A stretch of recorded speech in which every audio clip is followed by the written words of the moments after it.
Band name drama, smiley face emoji, musical notes emoji.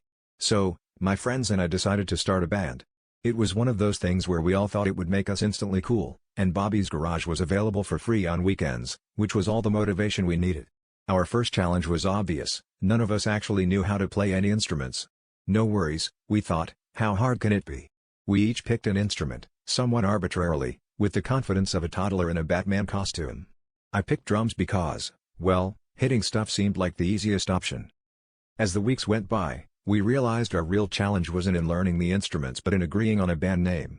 It turned into a bureaucratic nightmare, with endless debates and vetoes. Dave wanted something edgy like Crimson Explosion, while Jenny leaned towards the philosophical Owls, citing some deep metaphor none of us could remember later. Meanwhile, Sam was adamant about Fish Sticks, which we all ignored because it made us hungry and didn't sound very rock and roll. We spent more time arguing about names than practicing, and our music sounded like a herd of cats being chased by a vacuum cleaner. Finally, out of sheer exhaustion, we settled on the Nameless Wonders. It was ironically fitting, considering we couldn't agree on anything else.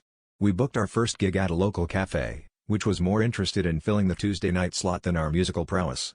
On the night of the performance, everything that could go wrong did. Dave's guitar was out of tune, Jenny forgot the lyrics, and I somehow managed to drop a drumstick into my soda. But the audience was kind, or maybe just too polite to boo, and the night ended with what we thought was a respectable round of applause. After the show, an elderly gentleman approached us, looking thoroughly entertained. He chuckled and said, "You guys remind me of my youth when our band couldn't agree on a name either." We ended up being called the Indecisive.